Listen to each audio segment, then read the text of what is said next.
Et tout de suite, c'est Elisabeth Lévy. 5h-10h, le Grand Matin Sud Radio. Et avec vous, Elisabeth, bonjour. On vient sur les Césars ce matin. Oui, la cérémonie des Césars qui va avoir lieu ce soir dans une drôle d'ambiance. Alors pas à cause du coronavirus, hein, là, bien sûr. Ça n'y est pour rien. Ça rajoutera peut-être, mais enfin. Non. Alors elle aura lieu ce soir et sans Roman Polanski, donc malgré les 12 nominations de J'accuse. Alors Nicolas Bedos en parlait hier au Figaro. Voilà ce qu'il disait. Il semble que la soirée se dirige davantage vers le forum politique, militant et sociétal que vers la fête du cinéma. Oui, alors c'est vrai parce que le monde du cinéma est en but depuis plusieurs semaines à diverses protestations qui ont déjà abouti à la démission de la direction des Césars. Et comme toujours, il y a deux chefs d'inculpation, le sexisme et le racisme. Parce que voyez-vous, quand les progressistes s'ennuient ou quand ils n'arrivent pas à dormir, ils comptent. Alors ils comptent les femmes, ils comptent les Noirs et les Arabes et ils disent qu'il n'y en a jamais assez.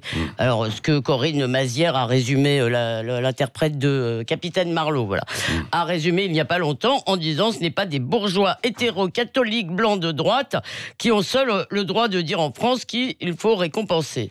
Alors Nicolas Bedos, lui, fait semblant un peu d'en avoir pris son parti, et voilà ce qu'il disait encore. Comme mal blanc, j'ai bien compris que ma voix était totalement décrédibilisée, alors moi j'aimerais bien que les mal blancs se rebiffent. Oui, méthode maladroite, mais le problème est réel quand même, non ? Vous voulez dire le sexisme ? Le sexisme dans le cinéma notamment aussi. Il y a eu beaucoup d'histoires. Oui, alors il y a deux choses. Mais il y a beaucoup de choses. Mais d'abord, les choses changent. Et certainement, faut-il les encourager, peut-être. Mais il ne faut certainement pas le faire comme ça. Ensuite, il y a tout de même le risque, c'est un peu ce qu'on sent comme demande, qu'on instaure une sorte de cinéma officiel où on accorderait les financements publics en fonction non seulement du nombre de femmes et de représentants des minorités ethniques, mais de ce qu'on dit d'eux, de la façon dont on les montre. Alors par exemple, bientôt, il sera peut-être interdit de célébrer de façon trop voyante et crue le corps des femmes.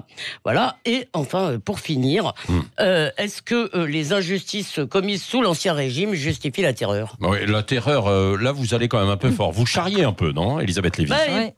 C'est une métaphore, évidemment, et où c'est la répétition de l'histoire sous forme de farce, vous savez, dont parlait Marx.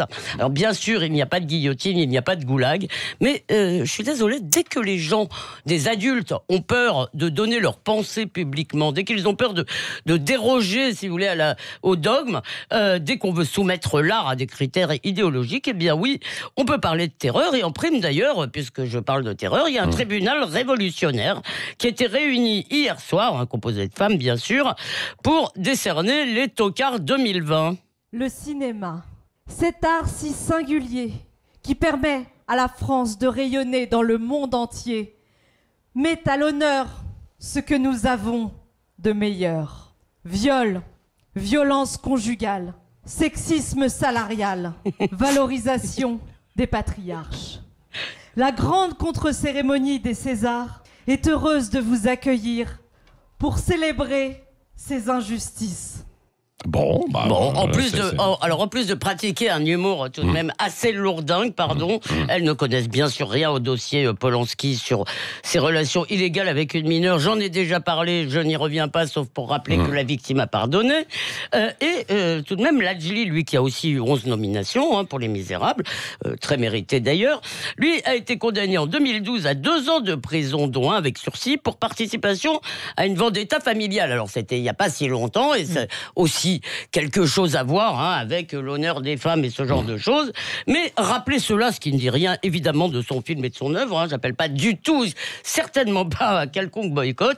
Eh bien quand on dit cela, on manifeste son appartenance à ce que Télérama appelle la France. C'était ma pomme en l'occurrence. D'accord. Oui. Alors ce 2 poids 2 mesures devrait suffire en fait pour discréditer toutes ces grandes demandes de justice qui cachent quand même un discours anti-occidental assez marqué. De toute façon, ça n'est pas très important. Tous ces gens ne parviendront pas, j'espère, à faire du cinéma un outil d'endoctrinement, parce que c'est le public qui décide, et ils se fichent complètement de savoir si le chef-op est un mâle blanc ou un trans venu d'Afrique. Merci Elisabeth Lévy. Le regard libre, comme chaque matin à 8h15 sur Sud Radio. Je pars. Les Césars ? On ne sait pas. On dormira peut-être. On ne sait pas. Moi, je boycotte les Césars. Et c'est votre choix, c'est votre regard totalement complètement libre, Elisabeth Lévy. Bien sûr, vous pouvez retrouver cette chronique en podcast sur sudradio.fr. Et dans un instant, c'est Dany Moreau qui pirate l'info.